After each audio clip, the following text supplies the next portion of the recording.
చాలామంది అడిగినటువంటి ప్రశ్నను తీసుకొని దానికి సరైన సమాధానం పరిహారం అందిస్తున్నాను. వివాహాలు చేసుకునేటటువంటి వాళ్ళు లేదా వివాహం అవ్వాలంటే కేవలం మనకు పాయింట్స్ ఉంటాయి కదా, 33 గణాలు కలిస్తే చాలు, 18 గణాలు కలిస్తే సరిపోతుంది, పెళ్లి చేసుకోవచ్చు అని చెప్తుంటారు కదా. అది ఒక్క పాయింట్ మీద పెళ్లి చేసుకోవచ్చా? అసలు జాతకము ఒక పాయింట్స్తోని ఆధారపడి ఉండదు. పంచాంగంలో నక్షత్ర పొంతన, రాశి పొంతన, గ్రహ పొంతనని బట్టి పాయింట్స్ ఇస్తారు. అది ఒక్కటి కాదు.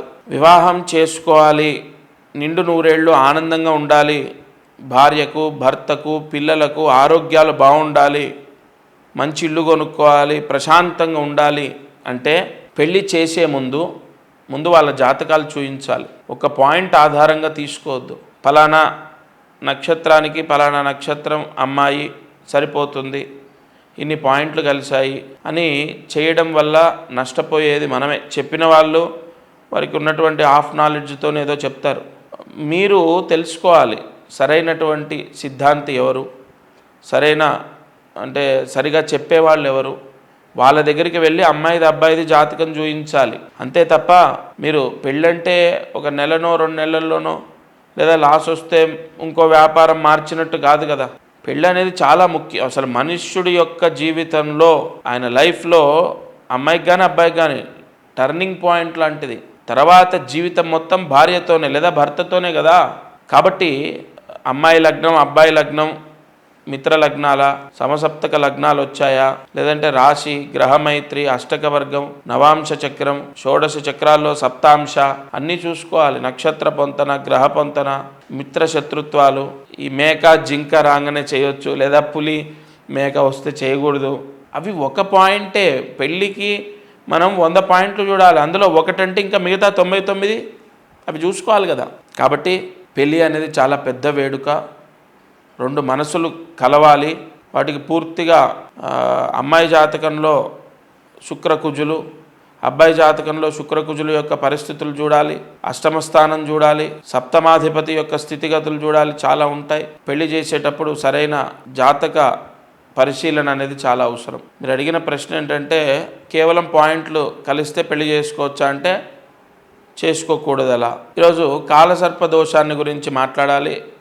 ఈ కాలసర్ప దోషం అనగానే శిలా ప్రతిష్ఠ చేయటం, 2 జంట నాగుల ప్రతిష్ఠ చేయటం, అది దానికి శాశ్వత పరిహారం కాదు. కాలసర్ప దోషం వల్ల లైఫ్లో అనేక అనార్థాలు ఎదుర్కొనే వాళ్ళు ఉంటారు. జాబ్ సెక్యూరిటీ ఉండదు, వృత్తిపరంగా అనేక ఇబ్బందులు, అనేక చికాకులు, మనస్పర్ధలు, గొడవలు, లైఫ్లో ఎప్పుడు డిస్టర్బెన్సెస్ ఉంటాయి. ఛాయాగ్రహాలైనటువంటి 2 గ్రహాల మధ్యలో మిగతా గ్రహాలన్నీ బంధింపబడమే కాలసర్ప దోషం. కనీసం ఒక్క గ్రహం, ఏదైనా బలమైన గ్రహం అంటే జాతకంలో కీ రోల్ ప్లే చేసేవి శని, గురువు, కుజుడు, రాహు, ఇలా బలమైన గ్రహమైన ఆ 2 గ్రహాలకు బయట ఉండాలి.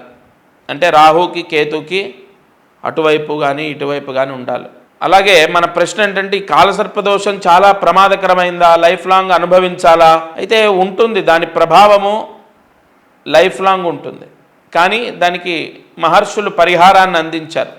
ఎప్పటికప్పుడు ప్రతి సంవత్సరం చేస్తూనే ఉండాలి. కాలసర్పదోషం ఉన్న వాళ్లకు ఈరోజు ఈ పరిహారం చేయండి సెట్ అయిపోతుంది అన్నది మాత్రం ఉండదు. లైఫ్ లాంగ్ చేస్తూనే ఉండాలి.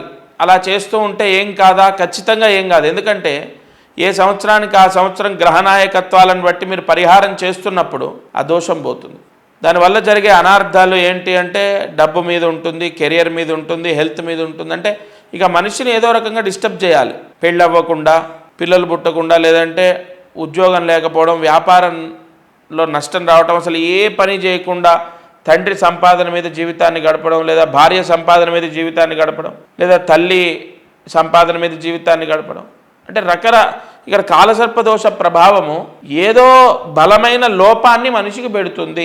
పెళ్లిగా జరగకపోవటం అది బలమైన లోపమే. సరైన సెటిల్మెంట్, ఉద్యోగం కానీ వ్యాపారం కానీ సరైన సెటిల్మెంట్ లేకపోవడం అసలు అది బలమైన లోపమే.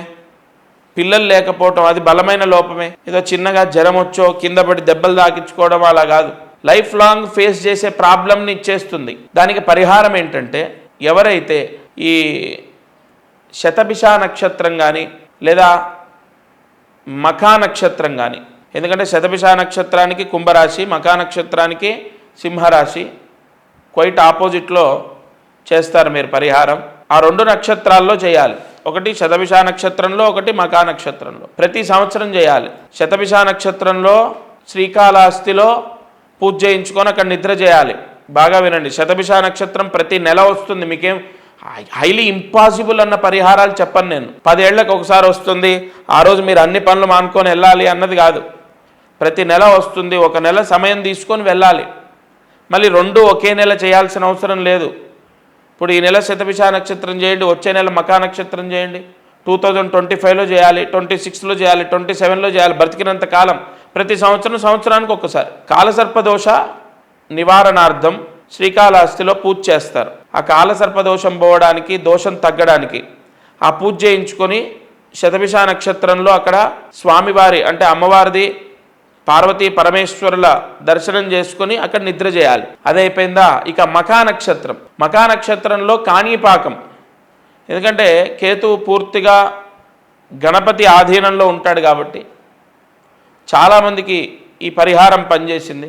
కాణీపాకంలో మకా నక్షత్రం ఏదైతే ఉంటుందో ఆ మకా నక్షత్రం రోజు కాణీపాకంలో స్వామివారి దర్శనం చేసుకొని ఏదైనా అర్చన కానీ పూజ కానీ చేయించుకొని అక్కడ నిద్ర చేయాలి. కాలసర్పదోషం ఉన్న వాళ్ళకు ఇది చాలా ది బెస్ట్ పరిహారం. ప్రతి సంవత్సరం చేయాలి. శతభిష నక్షత్రంలో శ్రీకాళహస్తి, మకా నక్షత్రంలో కాణీపాకం. ఈ రెమెడీ ఎవరైతే కాలసర్పదోషం, అర్ధకాల సర్పదోషం ఉన్నటువంటి వాళ్ళు ఈ పరిహారం చేస్తారో తప్పకుండా వారికి ఆ దోష ప్రభావం తగ్గుతుంది. ఎటువంటి అనార్థాలు జరగవు. ఈ పరిహారం చేసుకోండి. ఇటువంటి ఎన్నో అద్భుతమైన ప్రాయశ్చిత్తాలు ఈ ఛానల్ ద్వారా మీకు అందిస్తాను. ఈ అన్నదమ్ముల మధ్యలో ఆస్తి గొడవలు ఉన్నాయి, లేదా అక్క తమ్ముడు, లేదా అన్న చెల్లెలు, లేదా అన్నదమ్ములు, తోడబుట్టిన వాళ్ళ మధ్యలో ఆస్తి గొడవలు ఉన్నాయి, అవి క్లియర్ అవ్వాలి, ఎవరికి వాళ్లకు ఆస్తి రావాలి. దానికి పరిహారం ఏంటి? ఎవరికైతే ఆస్తి గొడవలు ఉన్నాయో, తోడబుట్టిన వాళ్ళకే ఉంటాయి, ఈ తోడబుట్టినటువంటి వాళ్ళకి ఎవరికైతే ఆస్తి గొడవలు ఉన్నాయో వాళ్ళు ఉత్తరాభాద్ర నక్షత్రం రోజు, బాగా వినండి, ఉత్తరాభాద్ర నెలకొకసారి వస్తుంది. ఉత్తరాభాద్ర నక్షత్రం రోజు నదీ స్నానం చేసి నదిలో పీచు ఉన్నటువంటి కొబ్బరికాయ పశ్చిమం వైపు వదిలిపెట్టాలి. ఆస్తి గొడవలు ఎవరికి ఉన్నాయో వాళ్ళు ఎవరైతే కాంప్రమైజ్ అయిపోయి నాకు నా ఆస్తి రావాలి, నా అన్న లేదా నేను, నా తోడబుట్టిన వాళ్ళు ఆనందంగా ఉండాలి అని కోరుకుంటున్నారో, లేదా కోర్టులో కేసు నడుస్తోంది ఆస్తి గురించి, ఆ కేసు గెలవాలి అని ఎవరైతే భగవంతుణ్ణి కోరుకుంటున్నారో వారు ఉత్తరాభాద్ర నక్షత్రం రోజు వారి కుటుంబ సభ్యులు లేదా వారొక్కరే నదీ స్నానం చేసి నదిలో పీచు ఉన్నటువంటి కొబ్బరికాయ పశ్చిమం వైపు వదిలిపెట్టాలి. ఈ పరిహారం చేస్తే ఆస్తి గొడవలు కాంప్రమైజ్ అవ్వటం, కోర్టులో కేసు గెలవటం కానీ, సెటిల్మెంట్ అవ్వడం కానీ, ఓవరాల్గా ఆస్తి గొడవలు పోయి ఆస్తి రావడం, అన్నదమ్ములు ఆనందంగా ఉండడం అనేది, లేదా తోడబుట్టిన వాళ్ళు ఆనందంగా ఉండడం అనేది జరుగుతుంది. ఈ పరిహారం చేసుకోండి. ఈరోజు విపరీతమైన ధనయోగము, ఆర్థిక సమస్యలు పోవడానికి ఏ పరిహారం చేయాలి? ఈ ధనయోగము, ఆర్థిక సమస్యలన్నీ పోవడానికి పుష్యమి నక్షత్రంలో ఆవుని దర్శించిన, అంటే గోపూజ చేసిన, గోవుని దర్శించిన, ఆవుకి ఏదైనా తినిపించిన, ఆవుకి ప్రదక్షిణాలు చేసిన పుష్యమి నక్షత్రంలో చేస్తే విపరీతమైన డబ్బు వస్తుంది, ధనలాభం సంభవిస్తుంది. నెలకొక్కసారి వస్తుంది పుష్యమి నక్షత్రం. పుష్యమి నక్షత్రంలో ఎవరైతే గోవుకి ప్రదక్షిణ చేస్తారో, గో సేవ చేస్తారో, గోవు దర్శనం చేసుకుంటారో వారికి విపరీత ధనలాభం సంభవిస్తుంది. ప్రస్తుతము ట్రెండింగ్లో ఉన్నటువంటి టాపిక్. అలాగే చాలామంది తల్లిదండ్రులు విపరీతమైన ఘోష అనుభవిస్తున్నటువంటి బాధ. ఈ బెట్టింగ్స్, జూదము, అది ఆన్లైన్లో కానీ ప్రత్యక్షంగా కానీ, గుర్రపు పందాలు కానీ, రకరకాలు క్రికెట్ బెట్టింగ్స్ అవ్వచ్చు, అనేకం, ఒకటి కాదు. డబ్బు విపరీతంగా పోగొట్టుకొని ఉన్న ఆస్తులు అమ్ముకొని అప్పులు చేసి అంటే వాళ్ళ అప్పులు ఎలా కట్టాలో తెలియదు. ఉన్న బంగారం బ్యాంకులో ఉంది, లోన్లో ఉంది, ఆస్తులు ఒక్కొక్కటి తరిగిపోతున్నాయి, కానీ ఈ వ్యసనంలోంచి బయటికి రాలేకపోతున్నాం. ఇది అత్యంత ప్రమాదకరమైనటువంటి వ్యసనాల్లో ఈ జూదం ఒకటి. చాలామంది తల్లిదండ్రుల యొక్క కోరిక ఏంటంటే మా అబ్బాయి, ఎక్కువగా అబ్బాయిలు, అమ్మాయిలు కూడా ఉంటారు, ఉండరని కాదు, కానీ చాలా రేర్, ఎక్కువగా అబ్బాయిలు ఆ వ్యసనంలోంచి బయటికి రావాలి, పూర్తిగా జూదాన్ని వదిలిపెట్టాలి, దానికి ఏదైనా పరిహారం ఉందా? నిజంగా ఉంటాయండి, పరిహారాలు ఉంటాయి. అసలు దేవుడే దిక్కు. భగవంతుడు అన్నవాడు ఏ మనిషిని ఎలాగైనా మారుస్తాడు. ఒక ఇన్సిడెంట్ ద్వారా పెళ్లి చేసుకోనన్న వ్యక్తి మారి పెళ్లి చేసుకున్నాడు. ఆ ఇన్సిడెంట్ క్రియేట్ చేసింది ఎవరు? గాడ్, ఆ భగవంతుడు. మా దగ్గరికి ఒక తల్లిదండ్రులు వచ్చారు, వెల్ సెటిల్డ్ ఫ్యామిలీ, అబ్బాయి పెళ్లి చేసుకోవట్లే, పరిహారం చేయించా, ఒక ఇన్సిడెంట్ ద్వారా పెళ్లి చేసుకుంటా అన్నాడు, చేసుకున్నాడు. అలా మనిషికి మార్పు వస్తుంది, మనిషి మారుతాడన్నది నిజం. మారుతాడు భగవంతుడు, భగవంతుడు, భగవంతుడు ఆయన నమ్ముకోండి. అమ్మ మీరేం కంగారు పడద్దు, నేను పరిహారం చెప్తాను. చాలామంది ఈ బెట్టింగ్లలో విపరీతంగా కూడుకుపోవడానికి గల కారణం ఏంటంటే 10 రూపాయలు పోతే దాన్ని రికవరీ చేద్దామనే బాధ లేదా ఆశ, లేదా 10 రూపాయలు వస్తే అక్కడికి ఆగిపోదామన్న ఆలోచన లేకపోవడం, అనేక కారణాలు ఉన్నాయి. పోయిన డబ్బుని కవర్ చేయాలనో, ఒకటి కాదు, ఇక్కడ అనేక కారణాలు. ఆ జూదంలో మునిగిపోయి అలాగే నాశనం అయిపోతున్నారు. తల్లి కానీ, తండ్రి కానీ, భార్య కానీ, చెల్లెలు కానీ, ఎవరైనా. ఎందుకంటే వాళ్ళు ఆ మాయలో ఉన్నారు కదా, ఎంత చెప్పినా వాళ్ళు వినొచ్చు, వినకపోవచ్చు. వింటే ఈ వీడియో చూసి నిజంగా మారాలని మీకున్నా మీరు మారలేకపోతున్నారు. ఒక ఆయన నాతో మాట్లాడారు, పాపం మొత్తం మైనస్లోకి వెళ్ళిపోయాను, మారాలని ఉంది కానీ మారలేకపోతున్నాను. సరే, ఎవరైనా సరే అలా ఆలోచన ఉన్న వాళ్ళు చేయండి, లేదా తల్లి చేయాలి, తండ్రి చేయాలి, లేదా భార్య చేయొచ్చు. ఏం చేయాలంటే, ఈ మనఃకారకుడు, బుద్ధికారకుడు, చంద్రుడు, బుధుడు, వీళ్ళిద్దరు కంట్రోల్లో ఉంటే ఖచ్చితంగా బెట్టింగ్లోకి వెళ్ళరు. అయితే చాలామంది రాహుగ్రహము అనుకూలత ఉంటే బెట్టింగ్లో రాణిస్తారంటారు. కానీ ఓకే, మనకి ఇక్కడ రాణించడం గురించి కాదుగా మాట్లాడుకునేది, నాశనం అయిపోయిన వాళ్ళు బాగుపడడం గురించి, అది వదిలేయడం గురించి. అమ్మవారు దుర్గాదేవి ఖచ్చితంగా రక్షిస్తుంది. నేను చెప్తున్నాను కదా, కన్ఫామ్ రక్షిస్తుంది. చాలా వరకు అనేక కుటుంబాల్లో మార్పుని చూసి నేను ఇవాళ మీ ముందుకు వచ్చి మాట్లాడుతున్నాను. దుర్గాదేవి రక్షిస్తుంది. మీరు దుర్గా సూక్తం అని ఉంటుంది, అది సుస్వరంగా చదవడము అంటే ఉపదేశం ఉండాలి. గురుముఖత జాతవేదసే సునభా మసోమ మరాతి యతోనిత తివేద సనఃపరుషతతి దుర్గా నివిశ్వ నావే వసింధురితాత్యగ్ని. ఇలా అనుదాత్త ఉదాత్త స్వరితాలతో సుస్పష్టంగా ఉపదేశంతో దాన్ని చదవాలి. అందులో మంత్రోపదేశం అందరికీ కూడా అంత త్వరగా రాదు, కాబట్టి వినాలి. ఎన్నిసార్లు వినాలయా? రోజుకి 108 సార్లు వినాలి. అది నిమిషమే ఉంటుంది వీడియో, నిమిషన్నర. దుర్గా సూక్తం మీరు యూట్యూబ్లో చూడండి. అది 108 సార్లు రోజు వింటే, నిజంగా చెప్తున్నాను, ఒక 2 నెలలు వినండి, 63 రోజులు వినాలి. కన్ఫామ్ అండి. మీ భర్త గురించి మీరు తాపత్రయపడుతున్నారా, లేదా మీ అబ్బాయి గురించా? మారతాడు. జూదం అనే మాయలో నుంచి అమ్మవారు ఒక కవచంలాగా వాడి చుట్టూ ఉండి, వాళ్ళ ఆలోచన చుట్టూ ఉండి, వాడి చుట్టూ ఉండి వాడిని బయట వేస్తుంది. సత్యం ఇది. 108 సార్లు అంటే 108 నిమిషాలు లేదా 120 నిమిషాలండి. 120 నిమిషాలంటే ఎంతసేపు? 2 గంటలు అంతే. అమ్మవారినే ధ్యానిస్తూ మీరు ఇది వింటే, మనస వాచ కర్మణ మీరు చేసి చూడండి. ప్రతిరోజు 2 గంటల సర్వనాశనం అయిపోయడం కన్నా 2 గంటలు మన జీవితంలో, మన రోజులో 2 గంటలు అమ్మవారికి కేటాయించడంలో తప్పేం లేదు. ఏ పని పెట్టుకోవద్దు. వంట చేస్తూ వింటాను, లేదంటే సోఫాలో కూర్చొని వింటాను, అలా కాదు. అమ్మవారి పైన ధ్యాస పెట్టాలి. యాదేవి సర్వభూతేషు దుర్గారూపేణ సంస్థిత. రాహుని సైతం కంట్రోల్లోకి తీసుకునే ఒకే ఒక్క స్వరూపం దుర్గా స్వరూపం. ఖచ్చితంగా మానేస్తారు జూదంలోంచి బయటపడతారు. ఇది సత్యం కాదు, ఇది మాయా, అసలైన జీవితం ఇది కాదు. ఇక ముందు జీవితం మనకు ఇలా ఉండాలని ఒక ఆలోచనతో ముందడుగు వేస్తారు. పోయిందేదో పోయింది, నా కర్మకు నేను ఏదో తప్పు చేసి ఉంటాను, అది పోయింది, ఇక ముందు జీవితం ఇలా ఉండదు అని పిల్లల గురించి, భార్య గురించి ఆలోచించి ముందడుగేస్తారు, లేదా తల్లిదండ్రుల గురించి ఆలోచించి ముందడుగేస్తారు, భవిష్యత్తుని గురించి ఆలోచించి ముందడుగేస్తారు. జూదం చాలా ప్రమాదకరం, అత్యంత ప్రమాదకరమైనటువంటిది జూదం.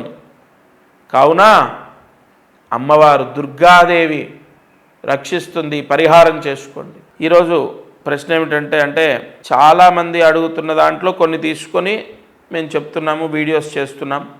ఇవాళ రోజున ప్రశ్న ఏమిటంటే జాబ్ చేస్తున్నాం, ట్రాన్స్ఫర్ అవ్వాలి. ఈ ట్రాన్స్ఫర్ అవ్వడం కూడా చాలా పెద్ద కోరిక అండి. తిండి ఉండదు, వండి పెట్టేవాళ్ళు ఉండరు, ఏది పడితే తినాలి. అసలు ఈ మానసిక బాధ చాలా ఉంటుంది. నా అన్న వాళ్ళు నాతో లేరనో, లేదు అందరు ఉంటారు, ఇతనే రోజు అంత దూరం వెళ్ళి వస్తూ ఉంటారు. రోజు జర్నీకే దాదాపు డ్యూటీ ఎంతసేపు చేస్తాం, అందులో సగం అంటే ఒక 8 గంటలు 10 గంటలు డ్యూటీ చేస్తే 5 గంటలు జర్నీకే వెళ్ళిపోవడము, అప్ అండ్ డౌన్. ఇలా చాలామంది ట్రాన్స్ఫర్ కోసం ప్రయత్నిస్తుంటారు, డబ్బు ఖర్చు పెడుతూ ఉంటారు, రకరకాల దారుల్లో ప్రయత్నిస్తారు. దానికి ఒక పరిహారం ఉంది. మహర్షులు ఒక పరిహారాన్ని మనకు తెలియపరిచారు.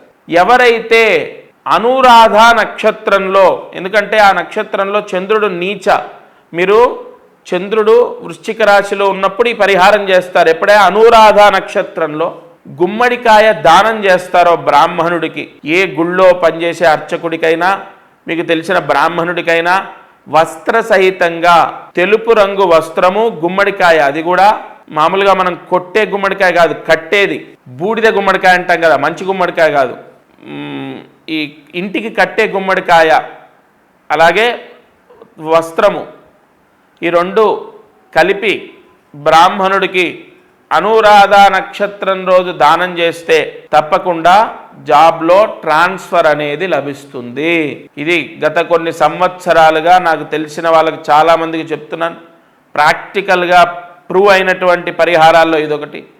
ఈ పరిహారం చేయండి. జాబ్ మారాలి, లేదా జాబ్లో ప్రమోషన్ రావాలి, లేదా శాలరీ ఇంక్రీజ్ అవ్వాలి, శాలరీ పెరగాలి. విదేశాల్లో ఉన్నా ఇక్కడ ఉన్నా జాబ్లో ప్రమోషను లేదా జాబ్ మారాలి, లేదా శాలరీ పెరగాలి. ఒక పరిహారం ఉంది. ఆ పరిహారం చేస్తే జాబ్ మారటం, ఇప్పుడు చేస్తున్న జాబ్ కన్నా మంచి జాబ్ రావడం, శాలరీ పెరగడం, లేదంటే జాబ్లో ప్రమోషన్ రావడం జరుగుతుంది. ఎవరైతే పౌర్ణమి రోజు, ప్రతి నెల వస్తుంది కదా, పౌర్ణమి రోజు ఆంజనేయ స్వామికి సింధూరం రాయించి, మామూలుగా మనము ఆంజనేయ స్వామి దేవాలయానికి వెళ్ళడం, దర్శనం చేయటం, ఆకు పూజని సింధూరం అని ఇవి చేస్తూనే ఉంటాం. కానీ ఇక్కడ ప్రత్యేకంగా పౌర్ణమి రోజు సింధూరం రాయించాలి. ఎవరికైతే జాబ్లో శాలరీ పెరగాలో, ఇప్పుడు చేస్తున్న జాబ్ కన్నా మంచి జాబ్ రావాలో, లేదా ప్రమోషన్ రావాలో, వాళ్ళ పేరుతోని సింధూరం రాయించి స్వామికి పూజ చేయించాలి. ఒకటి. రెండవది విధియ, అంటే పౌర్ణమి తర్వాత అమావాస్య తర్వాత విధియ అని వస్తుంది.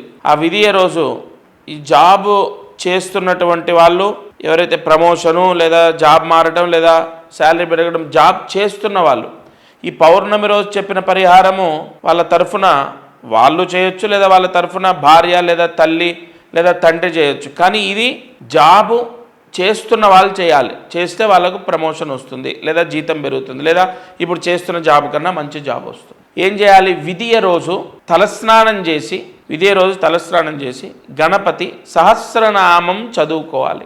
అది సూర్యాస్తమయం లోపు ఈ పరిహారం చేయాలి. వాళ్ళు ఎక్కడున్నా, విదేశాల్లో ఉన్నా ఎక్కడున్నా సరే, విధియ నెలకు 2 సార్లు వస్తుంది. అలా 4 సార్లు చేయాలి. అంటే 2 నెలలు చేయాలి, లేదా 4 సార్లు చేయాలి. మధ్యలో మీకు బ్రేక్ అయినా మొత్తం 4 సార్లు కంప్లీట్ చేయాలి. తలస్నానం చేసి గణపతి సహస్రనామం చదవాలి. మీరు మనస్ఫూర్తిగా ఈ 2 పరిహారాలు చేస్తే, సరే ఆంజనేయ స్వామికి పూజ ఎన్నిసార్లు చేయాలి, ఎన్ని పౌర్ణిమలు? 4 పౌర్ణిమలు అది చేయాలి, 4 విధియలు ఇది చేయాలి. కన్ఫామ్ జాబ్లో ప్రమోషన్ లేదా జాబ్ మారటం, ఇప్పుడు చేస్తున్న జాబ్ కన్నా మంచి జాబ్ రావడం, జీతం పెరగడం జరుగుతుంది. దత్తార్పణమస్తు.